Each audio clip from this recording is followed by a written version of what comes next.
ಹೋಗಿ ಕೃಷಿ ಹೊಂಡಕ್ಕೆ ತಗೊಂಡೋಗಿ ಇದರಿಂದ ನಾವು ಒಂದು ಫಸ್ಟ್ ಮಳೆಯಿಂದ ಲಾಸ್ಟ್ ಮಳೆವರೆಗೂ ನಮ್ದು 52 ಎಕರೆ ಒಂದು 10 ತಿಂಗಳು ಮಳೆ ನೀರು ಬಂದಿದ್ದ ನೀರು ಕಲೆಕ್ಟ್ ಮಾಡಿ ಮತ್ತೆ ರಿಯೂಸ್ ಮಾಡಿ ನಾವು ಬೆಳೆಗಳು ಬೆಳೀತಾ ಇದ್ದೀವಿ. ಸೊ ನೀವು ನೀರು ಹೆಚ್ಚಿಗೆ ಬೋರ್ವೆಲ್ ನೀರು ಅಥವಾ ಭೂಮಿಯಿಂದ ತೆಗೆದಿದ್ದ ನೀರು ಹೆಚ್ಚು ಅವಲಂಬನೆ ಇಲ್ಲ. 10 ತಿಂಗಳು ಈ ಪಾಲಿ ಹೌಸ್ ಮೇಲೆ ಬಿದ್ದ ನೀರನ್ನ ಈ ಗಟ್ಟರ್ ಪೈಪ್ ಮೂಲಕ ಕಲೆಕ್ಟ್ ಮಾಡಿಕೊಂಡು ಈ ಒಂದು ಏನು ನೀವು ಸುಸಜ್ಜಿತವಾದ ಕ್ಯಾನಲ್ ಮಾಡ್ಕೊಂಡಿದ್ರೆ ಈ ಕ್ಯಾನಲ್ ಇಂದ ನೀರು ನಿಮ್ಮ ಕೃಷಿ ಹೊಂಡಕ್ಕೆ ಹೋಗ್ತದೆ.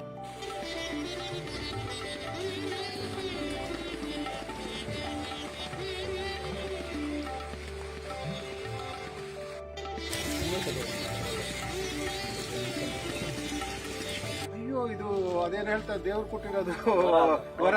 ಈಗ ಅದರಲ್ಲಿ ಇರೋಂಥ ಸಾರಾಂಶ ಇರಲಿ, ನಮ್ಗೆ pH ಆಗಲಿ, ಇದೆಲ್ಲ ನಮಗೆ ಬೆಳೆ ಬೆಳೆಯೋದಕ್ಕೂ ಬಹಳ ಅನುಕೂಲ ಆಗುತ್ತೆ.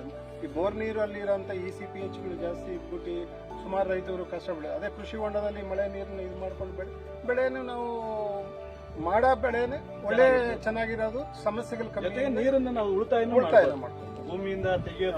ಭೂಮಿಯಿಂದ ತೆಗಿಬೇಕಾಗಿದ್ದ ನೀರು ನೀವೇನು ಬೋರ್ವೆಲ್ ಇಂದ ಆಚೆ ತೆಗಿಬೇಕಂದ್ರೆ ಎಷ್ಟು ಕರೆಂಟ್ ವೇಸ್ಟ್ ಆಗುತ್ತೆ. ಸೊ ಅದೆಲ್ಲಾನು ಸಹ ಉಳಿತಾಯ ಆಗುತ್ತೆ.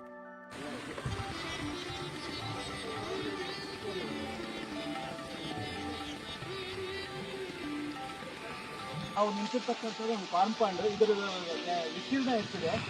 ಇದು 1/2 ಎಕರೆನಲ್ಲಿ ಇದೆ ಸರ್. ಇದು 3 ಕೋಟಿ ಲೀಟರ್ ನಾವು 3 ಕೋಟಿ ಲೀಟರ್ನ ನೀರನ್ನ ಸಂಗ್ರಹಣೆ ಮಾಡ್ಬೋದು. ಸೊ ಪ್ರತಿ ವರ್ಷನೂ ತುಂಬುತ್ತದೆ. ಈಗ ತುಂಬಿ ಜಾಸ್ತಿ ಆಗಿದ್ದು ಆಚೆಗೆ ಟ್ಯೂಬ್ ಮೂಲಕ ಆಚೆ ಹೋಗ್ತಕ್ಕಂಥದ್ದು ಮಾಡ್ಬಿಟ್ಟು ಡ್ಯಾಮ್ಗೆ ಹೋಗುತ್ತೆ. ಹೌದಾ?